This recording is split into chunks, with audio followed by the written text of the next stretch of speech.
नमस्कार दोस्तों, आप देख रहे हैं मेरा चैनल समाधान ए टू जेड, जहाँ हर खबर है खास और हर खबर है ज़रूरी। तो आज मैं एमएसएमईज़ के बारे में छोटी सी बात करूँगी। आप लोग को पता है कि बजट में जो है वो एमएसएमई क्षेत्र में जो है वो कुछ परिवर्तन किए गए हैं। तो उसके बारे में मैं आपको बताऊँगी। आप बहुत अच्छे से सुनिएगा, हमेशा एग्ज़ाम में जो है ये टॉपिक पूछ लिया जाता है। ठीक है? तो मैं आपको बता रही हूँ कि एमएसएमई तो इसको कहते क्या हैं? सूक्ष्म, लघु एवं मध्यम उद्यम कहते हैं। ठीक है? तो देखिए इसमें क्या होता है, 2 चीज़ें होती हैं। एक तो ये होता है कि अधिकतम वार्षिक नियोजन की बात की जाती है और एक अधिकतम वार्षिक टर्नओवर की। मतलब कि सिंपल भाषा में बताएँ, साधारण भाषा में, कि कितना हम इन्वेस्ट कर सकते हैं और कितना हमको टर्नओवर होता है। ठीक है? कितना हमको प्राप्ति होती है। कितना हम टर्नओवर करते हैं।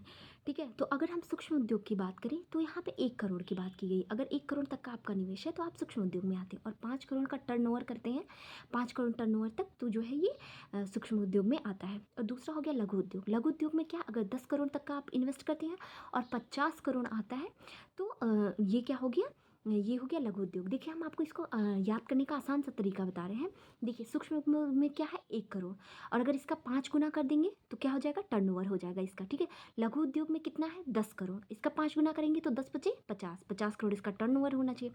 इसी तरह अगर हम मध्यम उद्यम की बात करें तो 50 करोड़ का इसमें इन्वेस्ट होना चाहिए, और 5 पचे 25, 250 करोड़ का टर्नओवर होना चाहिए। ठीक है? तो मुझे उम्मीद है कि ये चीज़ें आपको याद हो गई होगी। तो देखिए अगर आप जो है लघु उद्योग सूक्ष्म उद्योग के अंतर्गत कैसे आएंगे, 1 करोड़ का इन्वेस्ट करेंगे और 5 करोड़ का टर्नओवर होना चाहिए। 1 पचे 5, 5 गुना हो गया। दूसरा लघु उद्योग में क्या होगा, 10 करोड़ का इन्वेस्ट करेंगे और 50 करोड़ टर्नओवर होना चाहिए। तीसरा मध्यम उद्योग में क्या होगा, 50 करोड़ का आप जो है इन्वेस्ट करेंगे और 250 करोड़ का जो है वो टर्नओवर आएगा। ठीक है? अब हम आपको एमएसएमई की बात क्यों कर रहे हैं। देखिए एमएसएमई बहुत ही अच्छा टॉपिक है, मीन्स में भी पूछ लिया जाता है। तो अगर आप जो है पीटी की तैयारी कर रहे हैं तो थोड़ा थोड़ा मीन्स का भी ये टॉपिक देखते रहिएगा, आपको काम। और कभी कभी आपको हम बता दें तो पीटी में भी पूछ लिया जाता है ये टॉपिक। तो देखिए एमएसएमई ऐसे विकल्प हैं जो बहुत ही आसानी से बढ़ाए जा सकते हैं, क्योंकि भारत की जो स्थिति है ना, उसके लिए बहुत ही अनुकूल होते हैं। बड़े उद्योगों के साथ समस्या क्या होती है कि ऊंची पूंजी लगती है, उच्च कौशल विकास की ज़रूरत होती है, अवसंरचना की ज़रूरत होती है। ठीक है? तो ऐसे में एमएसएमई के लिए इन सब चीज़ों की ज़रूरत नहीं होती है। तो ऐसे में एमएसएमई को शुरू किया जा सकता है। भारत में इसके लिए उपयुक्त क्षेत्र भी माना जाता है। एमएसएमई क्षेत्र का भारत में अगर हम बात करें कि सामाजिक आर्थिक महत्व क्या है, आखिर क्यों एमएसएमई पे इतनी बात की जाती है। तो देखिए आर्थिक महत्व की हम बात करें तो इसका देश के जीडीपी में 30% योगदान है। कितना है, 30% योगदान है। ठीक है? और नंबर 2 पे बात करें कि भारत के निर्यात में 40% का योगदान करता है। देखिए कितनी मज़े की बात है कि जीडीपी में ये 30% हिस्सेदारी करता है और निर्यात में ये 40% हिस्सेदारी देता है। ठीक है? कृषि क्षेत्र के बाद ये दूसरा सर्वाधिक रोजगार जो है ये सृजित करता है। कृषि क्षेत्र के बाद लगभग 11 करोड़ रोजगार जो है वो एमएसएमई सेक्टर देता है। तो अभी हमने ये महत्व क्या बताया, आर्थिक महत्व 3 महत्व बताए। पहला ये है कि कृषि के बाद सबसे ज़्यादा रोजगार देता है, 11 करोड़ रुपए देता है।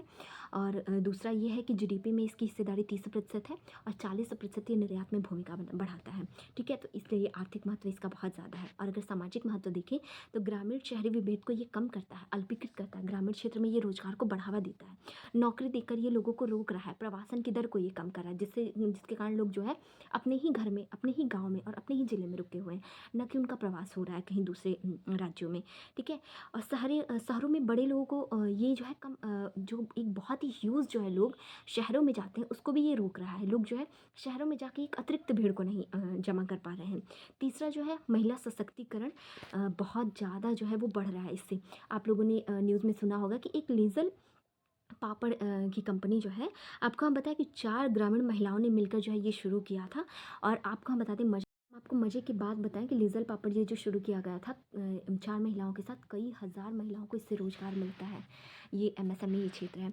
वर्तमान में एमएसएमई की स्थिति अगर भारत में देखी जाए तो 6 करोड़ एमएसएमई भारत में परिचालित है, जिनमें से 4% हिस्सेदारी जो है वो बिहार की है। ठीक है? बिहार की बात होती है ना, तो बिहार की हिस्सेदारी कितनी है, 4% है।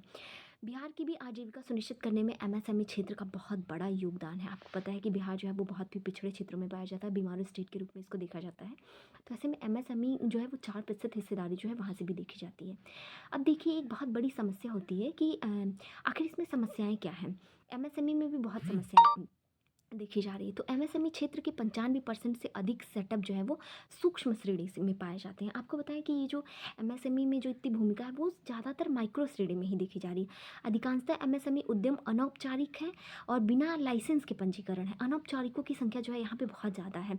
निम्न स्तर की तकनीकी का प्रयोग है हमें हमारे एमएसएमई क्षेत्र में, जिससे कि क्या होता है, उत्पादन क्षमता में जो है वो कमी आती है। देखिए आप इन सब पॉइंट को बहुत ध्यान से देखिएगा।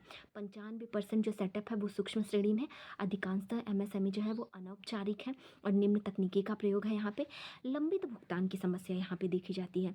एमएसएमई उद्योगों में उद्यमों के सुगम उत्पादन चक्र को जो कि प्रभावित करती हैं। ठीक है, 1991 की एलपीजी नीति के बाद भारत में बहुउद्देशीय कंपनियों के आगमन के फलस्वरूप घरेलू एमएसएमई उद्यमों का भी बाजार जो है वो प्रभावित हुआ है, क्योंकि बाहर से भी कंपनियां जो है वो आई हैं जो कि प्रभावित की हैं।